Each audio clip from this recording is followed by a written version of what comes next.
Saludamos al senador Miguel Uribe Turbay. ¿Cómo me le va? Nacho, un saludo especial a usted, a todo el equipo y a toda la audiencia. Gracias por la invitación. Caminando fuertemente el país. Total, llevo recorriéndolo muchos años, pero en esta etapa, hablando con los ciudadanos y viendo el abandono y el malestar que hay con un gobierno, pero además el optimismo de sacarlo adelante. ¿Para qué?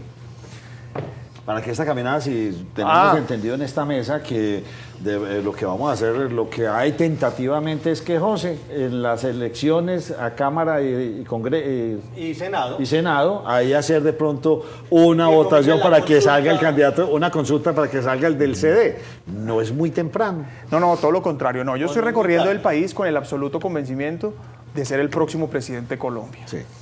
Y por supuesto, tengo que lograr ser elegido dentro del partido, que espero yo la elección sea lo más rápido posible. Eso es lo que está pidiendo la militancia del partido, el país. No es real que vaya a ser en las elecciones allá en marzo del año entrante, sino que pueden ser antes. No, eso yo creo que está descartado, porque si lo dejáramos para marzo, la escogencia del Centro Democrático, eso tendría dos implicaciones. La primera y la más grave, nos sacaría de cualquier unión.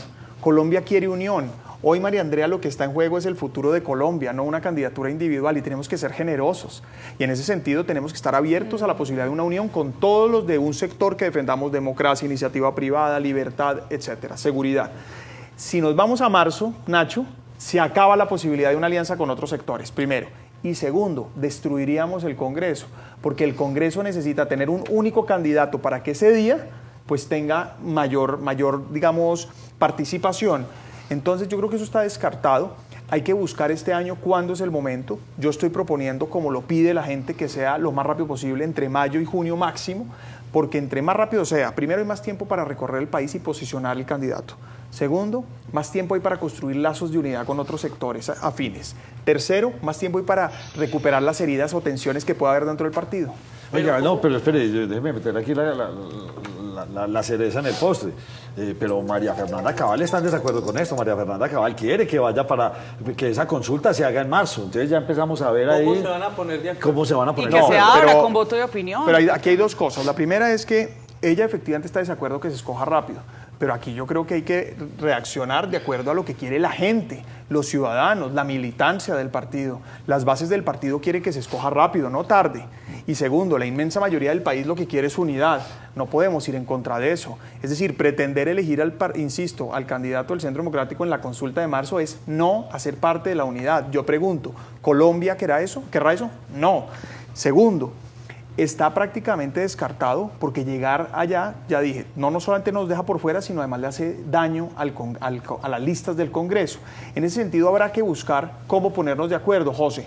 Y lo que es cierto es que empieza una discusión sobre tiempos y mecanismos. Ahora, yo creo que debe ser lo más rápido posible como quiere la mayoría de la gente. Y segundo, tiene que ser un mecanismo que dé transparencia. Todos queremos eso. Y lo que podría terminar siendo también es una encuesta. ¿Por qué encuesta y no consulta? Porque la consulta en el año 2025 tiene dos problemas, o tres. El primero es vinculante para llegar a primera vuelta, Nacho. Es decir, si el Centro Democrático hiciera una consulta en el 2025, obligaría también a no unirnos y a llegar a primera vuelta. Segundo problema, cuesta entre 200 y 300 mil millones, José. Pregunto yo, ¿estamos dispuestos a pagar eso como colombianos cuando el país no tiene plata para atender a los ciudadanos más pobres? Y tercero, en una votación en frío puede haber muy pocos votos, entonces tampoco le conviene políticamente al partido.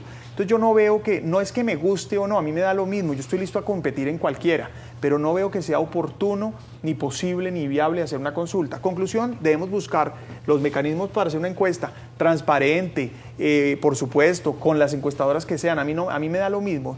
Yo, si estoy aspirando a la presidencia, Nacho, de alguna manera, no me puede dar miedo el proceso interno. Confía en el proceso que se venga. Claro, y además yo he dicho que yo he asumido la precandidatura del Centro Democrático como con, digamos, dos criterios. El primero, respeto total. Respeto a mis compañeras candidatas, al partido, en general en la contienda. Y el segundo, disciplina. Yo voy a coger las reglas del partido, ¿cómo no hacerlo? Eso es lo que quiere el país, porque insisto, lo que está en juego es Colombia, no una candidatura individual. Sostiene ella que tener un candidato tan pronto permitiría tener un candidato que sea muy fácilmente atacable, con tanta anticipación.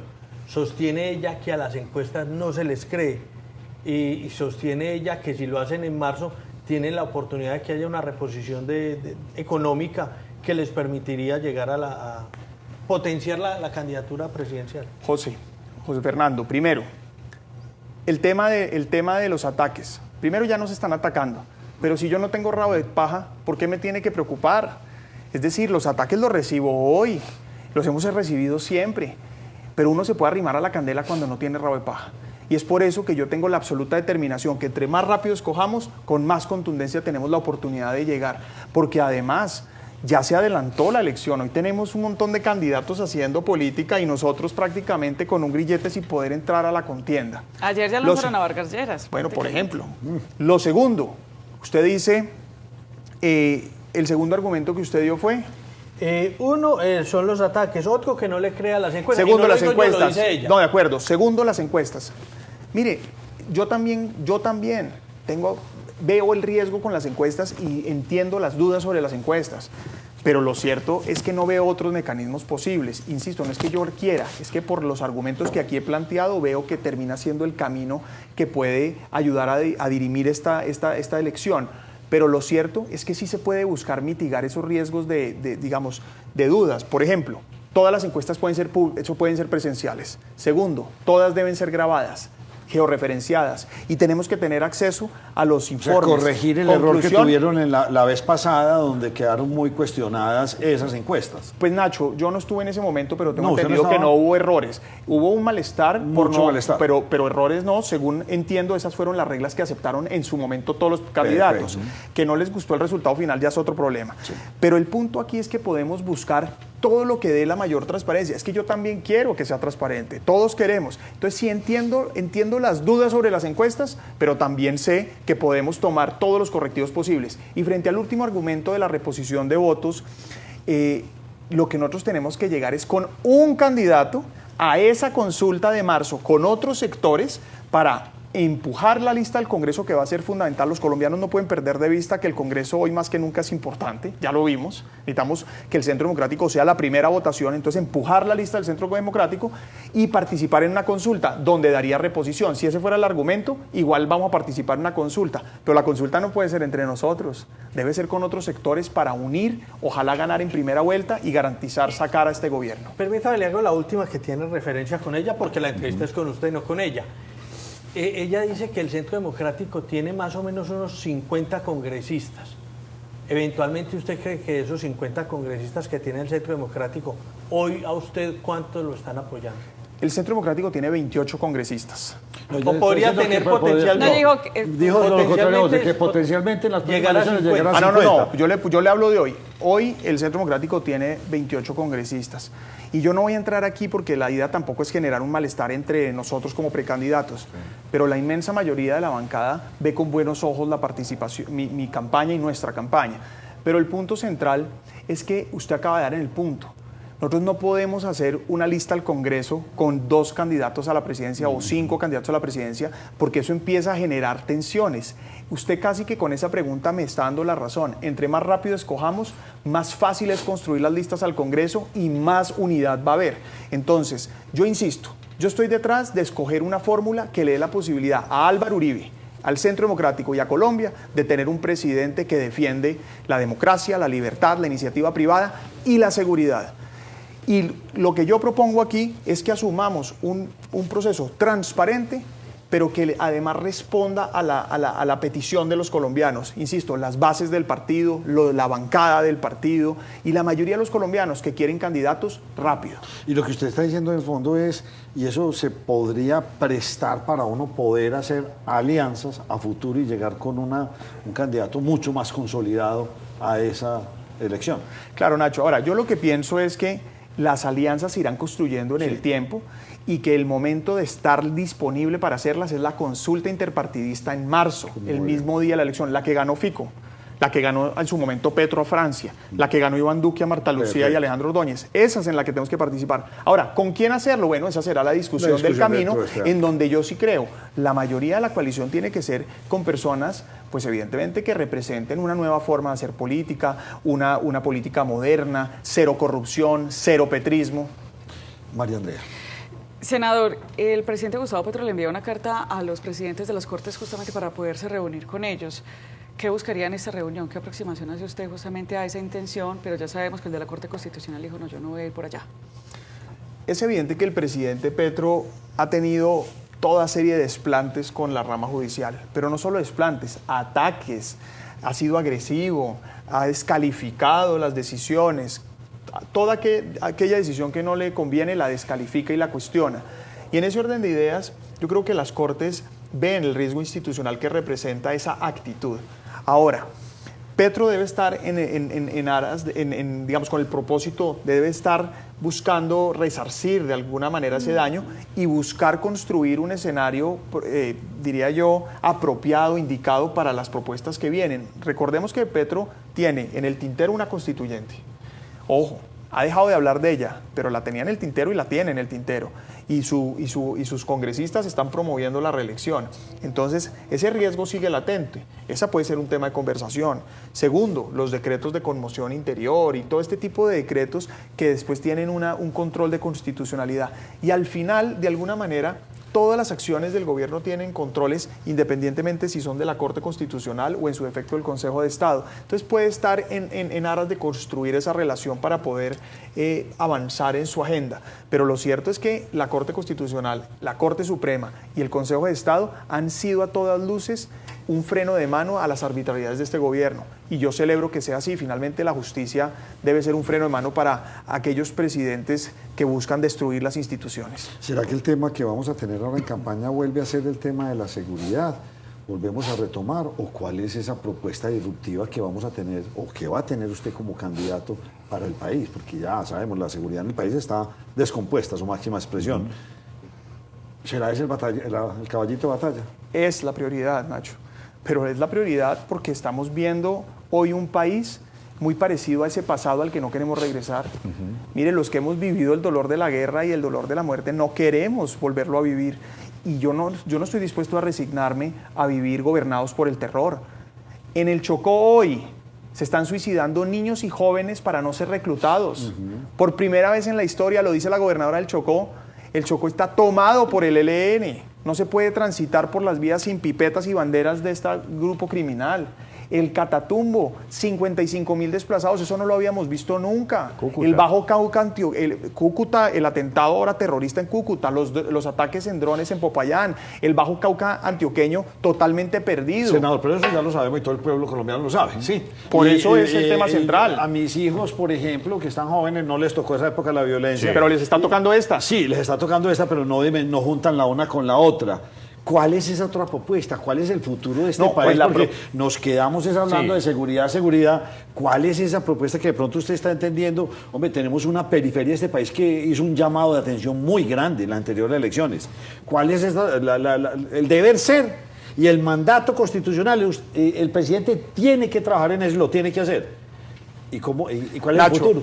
Nacho, usted me pregunta cuál es el tema central. El tema central se llama seguridad. Sus hijos no habrán vivido la violencia de los años 90, pero están viviendo esta. Y sin seguridad no hay nada. El único camino para la paz es seguridad. Y la seguridad física y jurídica es lo que genera confianza para que haya inversión. E inversión es el único camino para poder reducir la pobreza, porque la mejor política social es el trabajo. Si queremos acabar la pobreza en Colombia, solo hay un camino, el crecimiento económico.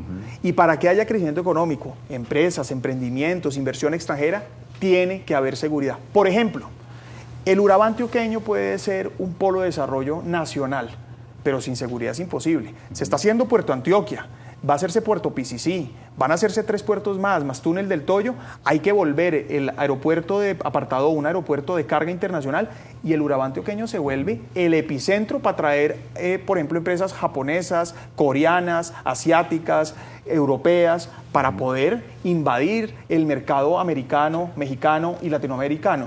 Pero necesitamos seguridad, el campo colombiano. Colombia debería ser la despensa del mundo. Así como Mato Grosso en Brasil se volvió el estado más rico gracias a la agricultura, la Orinoquía colombiana puede sembrar 7 millones de hectáreas. ¿Pero qué necesitamos? seguridad para sacar las FARC y el ELN de allá. Necesitamos garantizar la frontera con una división, una nueva división que estoy proponiendo en el Ejército de Fronteras. ¿Queremos turismo? ¿Queremos que aquí se visite el suroeste antioqueño? ¿Queremos ir a Jardín? ¿Queremos ir a Tarso? ¿Queremos ir a Venecia? Necesitamos seguridad. Y así sucesivamente en todo el país. Siempre Entonces, es un tema transversal. el punto central es este. Para mí la seguridad es una causa y mi propósito de vida es un país sin violencia. Pero estoy seguro que con una base de seguridad física y jurídica generamos las oportunidades que queremos a través de la atracción de inversión. El mundo entero ha funcionado gracias al crecimiento económico. Aquí no podemos ser tan torpes de pensar lo contrario. Ahora, ¿cómo se cierra el ciclo aquí? Con un Estado pequeño. Sí. Estado pequeño, cero burocracia, cero derroche y cero despilfarro. Miguel, la palabra es seguridad, pero nos queda en el tintero como seguridad es la expresión. Pero las herramientas, ¿qué? Porque hacemos el paralelo con hace 30 años y hace 30 años existió el Plan Colombia. ¿Qué tenemos para garantizar esa seguridad y qué necesitamos para garantizar la seguridad? Yo estoy proponiendo una estrategia en 3 componentes. El componente militar y policial, el componente de inteligencia e inteligencia financiera y el componente de desarrollo social y ambiental.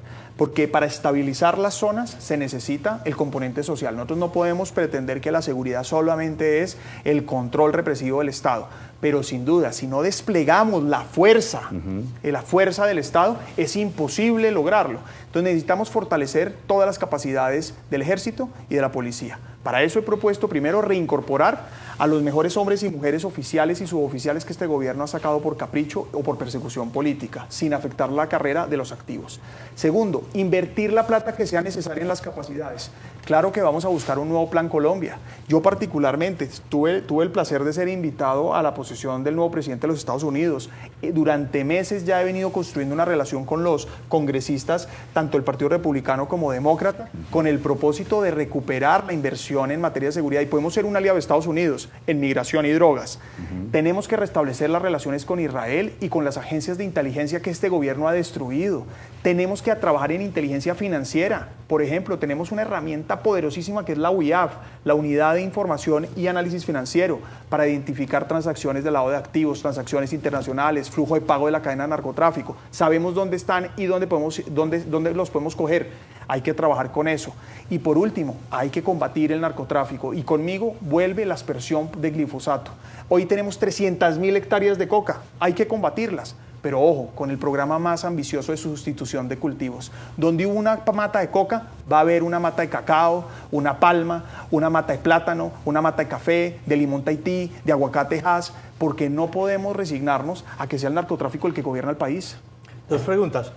¿Cómo reincorporar a esos hombres que salieron de la fuerza en calidad de asesores? ¿De qué? La primera.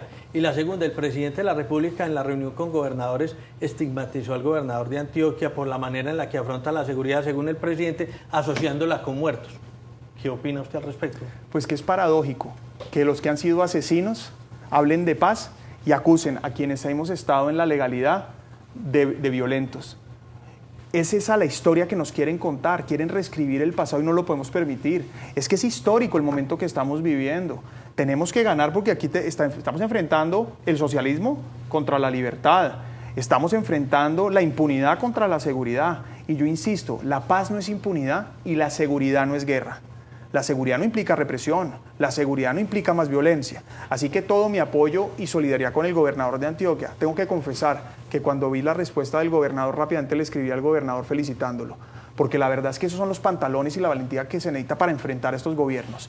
Segundo, yo estoy hablando de reincorporar a oficiales y suboficiales a la fuerza pública, sin afectar la carrera de los activos y buscando muy especialmente quiénes realmente deben ser reincorporados. Y los demás que consideremos que su formación, su experiencia y su capacidad es importante, los vamos a traer como asesores o al Ministerio de Defensa o al Ministerio del Interior. Pero lo cierto es que no vamos a desaprovechar esa experiencia. Y también felicitó a Galán por la respuesta.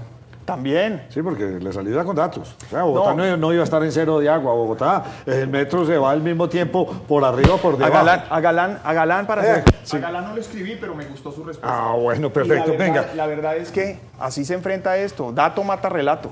Mire, antes de darle paso a María Andrea, me quedo siempre con la incógnita y con una duda muy grande. Siempre, y lo digo muchas veces, ustedes lo saben en esta mesa, vivimos preocupadísimos desde lo político de lo que sale del país. Y siempre es recurrente la misma respuesta, el narcotráfico, el narcotráfico. Pero es que ahora estamos viendo otra mafia de la misma dimensión, el contrabando, es un cáncer que tiene en este país. Y como que no tenemos una política de decir, hombre, vamos a ver, ¿cuántas armas están entrando a este país de contrabando? ¿Cuánto contrabando contra los industriales? Y como que nunca ha sido un derrotero. Preocupados es por lo que nos dicen los gringos que tenemos que combatir y nosotros no combatimos lo otro. ¿Qué va a hacer? Sale, pero no por lo que entra. No. Sí, por lo que sale y no por lo que entra. Y No, nunca ha sido al una política revés, estable. al revés, no. Primero, combatir el narcotráfico no es por los gringos, es porque es el combustible de la guerra. Póngale. Y segundo, la minería ilegal. Sí. Aquí nosotros estamos produciendo el 60% de lo que se produce en oro es ilegal. Gravísimo. Gravísimo, y está financiando incluso ¿Y cuántos en momentos- tenis y cuántas ¿no? camisetas de contrabando? Allá voy. ¿Cuánto contrabando está entrando y no lo hemos tenido en la mira? Ningún gobierno lo ha tenido No, para en la allá mira. vamos. No, sí. Para no ir muy lejos, el gobierno anterior en evasión logró recuperar 12 billones, pero el punto En anterior... evasión, pero no en el ingreso. Es Pero, que- bueno, pero el punto es, claro que se puede, y hoy se estima que el contrabando puede ser 90 billones de pesos. De eso, claro que vamos a ir por eso. Y eso implica, primero, cambiar aduanas. Probablemente dividir la DIAN, es decir, la Dirección de Impuestos, con aduanas. Hay que tener especialización en aduanas, pero además tenemos que nombrar gente buena. ¿Cómo es posible que aquí Petro le esté dando a Roy Barreras las aduanas de Buenaventura y Cali? ¿Para qué son? Porque además la gente a veces no une, pero lo que entra por Buenaventura, ¿para dónde sigue? Para Cali. Entonces la necesidad de tener las dos aduanas, en este caso, pues tiene una razón evidente, y es poder facilitar este tipo de actividades. Pasa lo mismo en la costa cuando se piden estas entidades. Eso no lo vamos a permitir. Y no perdamos de vista que este gobierno lo está haciendo, pero entre otras por un agravante, porque es patrocinado y financiado por contrabandistas, el peor de todos. Y además, para rematar, este gobierno parece haber sido cómplice en la fuga de este señor Papa Pitufo a España. Pero le tengo que decir, yo estoy listo para enfrentar todos los delitos, pero además recuperar la plata que le corresponde al Estado. El contrabando no es otra cosa que un robo directo al Estado y a los colombianos. Vamos por esa plata también. María Andrea. Senador, dos cositas pequeñas. Una, ¿por qué no le gustó el nombramiento del nuevo ministro de Defensa, el señor Sánchez, Pedro Sánchez? Y lo otro, Armando Benedetti le ha estado tocando la puerta a algunos congresistas para que se reúnan con él. ¿Ya le tocó la puerta a usted? No, a mí no me ha llamado y no creo que me vaya a llamar. Pero lo cierto es que aquí podrán llamar a los congresistas que sea, pero la gente ya no come entero. Los colombianos ya saben, primero, el riesgo que representa este gobierno y la complicidad de muchos congresistas. Y a esos hay que castigarlos en las urnas. Segundo, Estados Unidos también está detrás. Esos congresistas ya tienen miedo de que les quiten la visa. Tienen miedo de ver un gobierno que no está dispuesto a permitir la complicidad con el crimen. Es que el problema de este gobierno es que este gobierno es cómplice del lavado de activos, del narcotráfico, del contrabando.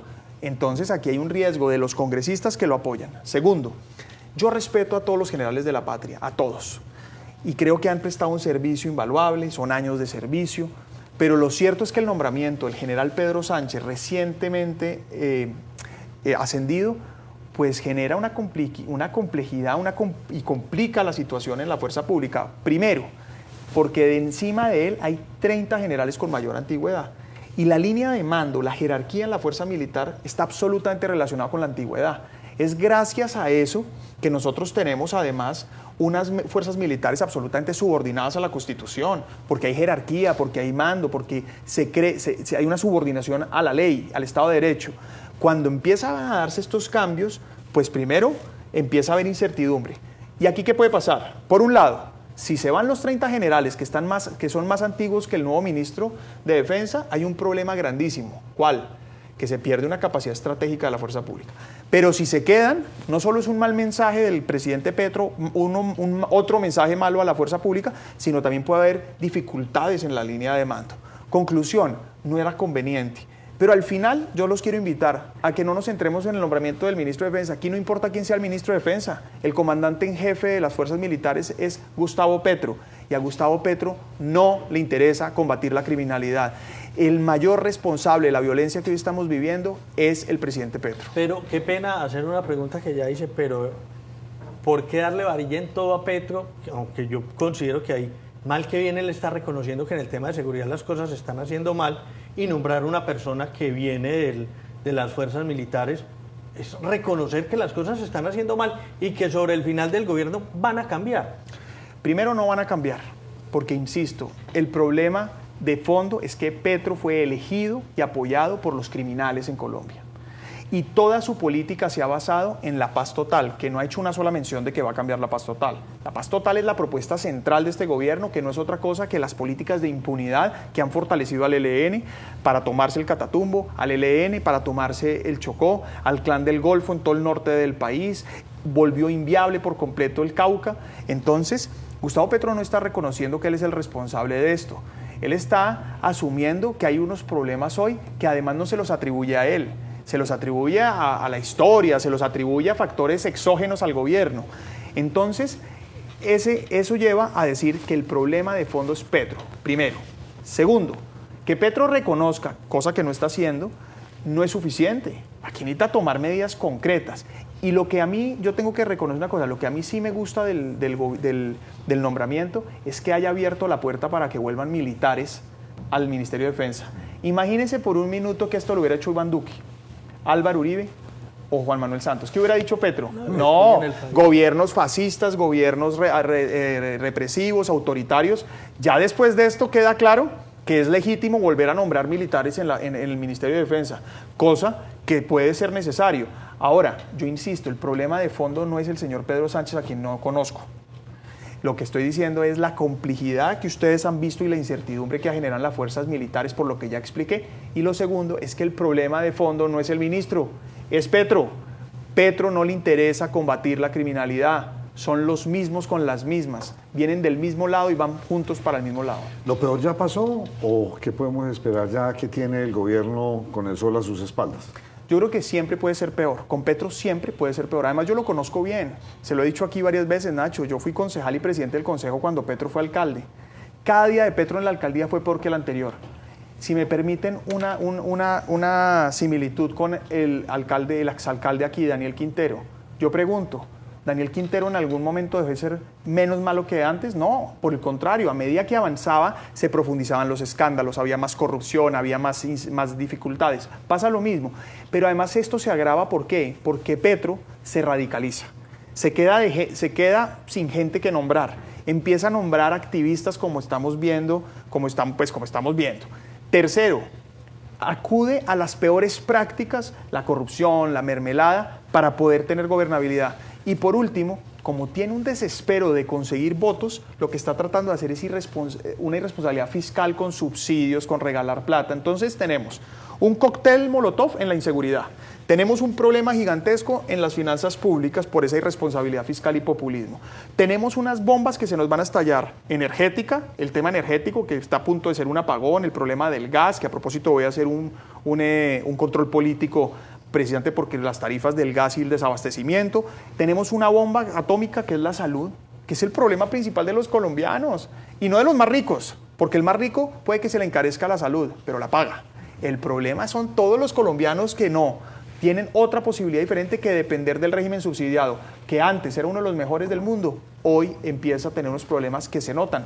Ya no hay medicamentos, ya no hay citas, ya no hay especialistas, ya no trasladan a los mejores hospitales ni al San Vicente, ni al Valle de Lili, ni a la Santa Fe, a los pacientes. Es muy complejo. Y meterle la última, que es la educación. Se quedan todos estos muchachos sin financiamiento, ICETEX. Tiene razón, una nueva bomba.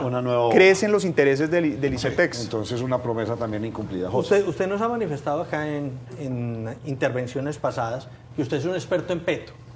¿Qué va a pasar en el país en lo que resta del gobierno Petro? En los 16, 17 meses.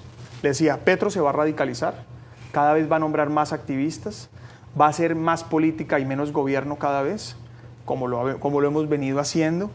Cada vez va a acudir más a su nicho radical. Lo que vimos en el Consejo de Ministros no fue otra cosa que una obra de teatro para enamorar y fidelizar a los más fieles seguidores. Y eso va a llevar a que el daño se profundice, como acabo de decir. Se profundice en estas áreas: seguridad, finanzas públicas, salud, energía, educación. ¿Para ayudarle a quién?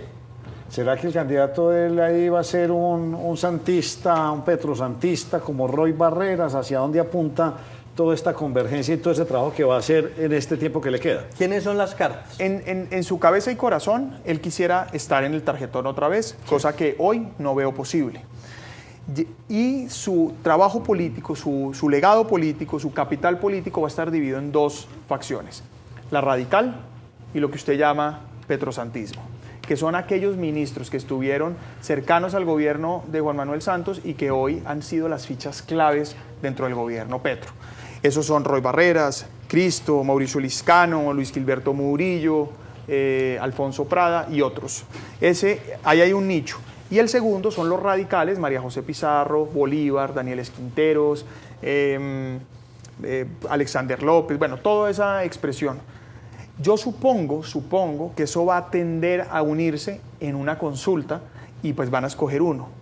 Si a mí me tocara escoger, va a salir alguien del ala radical de Petro, porque Petro no va a renunciar a ese ánimo, diría yo, revolucionario marxista. De cambiar el que está país. haciendo. Entonces, cambiar el país, imagínense, lo cambió, Pero lo cambió para mal. Corcho. Entonces, por ahí, Corcho, Susana Mohamed, por ahí puede ser. Ahora, hablando de cambio, José, el cambio que merece el país es el que nosotros queremos ofrecer. Porque es que este diagnóstico, y tiene razón Nacho, hay que dejárselo a los periódicos, hay que dejárselo a los noticieros. Aquí yo he venido a proponer una solución y lo estoy haciendo. Con la claridad y concreción que les he venido hablando de seguridad, les puedo hablar de todos los temas. Porque lo cierto es que Colombia necesita un gerente, necesita una persona que esté dispuesto a estar rodeada de las mejores personas, con prácticas sanas, pero además con cero escándalos de corrupción. Pero ¿usted no cree que el próximo presidente la va a tener absolutamente complicada, al menos en ese primer año, 2 años, en la recomposición económica? Es que vamos a llegar con un déficit y esto está patas arriba, las finanzas Así va a ser. está gravísimo. Entonces se van a perder 2 años, yo diría que 2, porque es que mientras uno llega, detecta, organiza, vuelve, pone el que es, ahí se van 2 años. Dura la tiene la próxima presidencia. Yo creo que se van 2 años si el que llega a aprender. Pero en mi caso particular, yo he contado aquí, yo tengo una experiencia además intachable. No solo fui concejal y presidente del consejo, fui secretario de gobierno, tuve a cargo 3 billones de pesos, hice parte del equipo que acabó el Bronx, que contrató el metro que estamos hoy defendiendo de Petro, fui candidato a la alcaldía, soy hoy el senador más votado. Es decir, y estoy preparando un plan concreto, no para comenzar el 7 de agosto cuando me posesione, sino para comenzar el día siguiente a que me elija. Ese día, después de elegirme, viajo a Washington a trabajar el nuevo Plan Colombia. Ese mismo día empiezo a trabajar con los generales con los que vamos a recuperar este país, con la fuerza pública, con los oficiales, con los suboficiales. Es decir, claro, se pierde tiempo si uno llega a aprender, pero el punto aquí es que Álvaro Uribe le dio la vuelta al país en un año, en el 2002. En un año le vamos a dar la vuelta. No va a ser fácil, eso sí, como usted dice, pero lo vamos a hacer.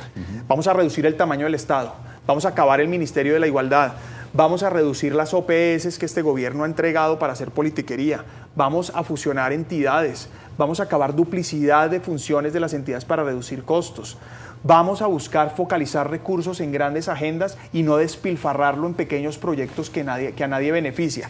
Eso va a ser fundamental para reducir la incertidumbre en las finanzas públicas. Y lo más importante, el camino para tener más ingresos no es más impuestos, es más ingresos estimulando la economía. Breve respuesta porque se tiene que ir, allí ya nos están acosando y su agenda no complicada. No, yo aquí me quedo, eso sí. No, yo sé, pero por ahí la jefe nos dice que... Venga, senador, usted viene con cierta frecuencia a Medellín, me imagino que va a Barranquilla, Pereira, Manizales. ¿A usted le gusta ir al Cauca, al Meta, a esa otra periferia? ¿También ha ido a entender qué dice la gente? Claro, hace poco estuve en Popayán, sí. He recorrido el Meta, estuve hace poco estuve en Cúcuta hace poco y estuvimos hablando con los desplazados del Catatumbo, estuvimos en Tibú, he estado no solamente en Valledupar, sino en Aguachica, en Ocaña, es decir, claro que recorro el país, he estado en Quibdó, en Ismina. El punto es, ¿cómo me reciben? Pues evidentemente los colombianos están cansados, por no decir mamados de lo que estamos viviendo, y lo que ven es la esperanza en un tipo de gobierno diferente. porque además yo estoy convencido de que en lo que nos tenemos que enfocar es en el futuro, y yo represento el futuro. Creo que Colombia tiene futuro y es el futuro que estoy invitando a los colombianos a construir. A mí me pregunta usted, ahora cuando entré, o me preguntan en la calle, ¿cómo ve las cosas? Yo digo, difíciles, pero soy optimista. Y soy optimista porque vamos a construir el futuro que nos merecemos. Vamos a llevarle a Colombia el cambio que se merece. Vamos a hacer del país un país seguro con oportunidades. Señor y senador Miguel Uribe Turbay, espero que ya tiene usted su agenda muy comprometida. Cuando vuelva me escribe Siempre. y aquí seguiremos hablando del país. Muchas gracias. A usted muchas gracias y felicitaciones por este nuevo estudio. José Gracias. Luis, José Fernando, María Andrea, gracias por la invitación.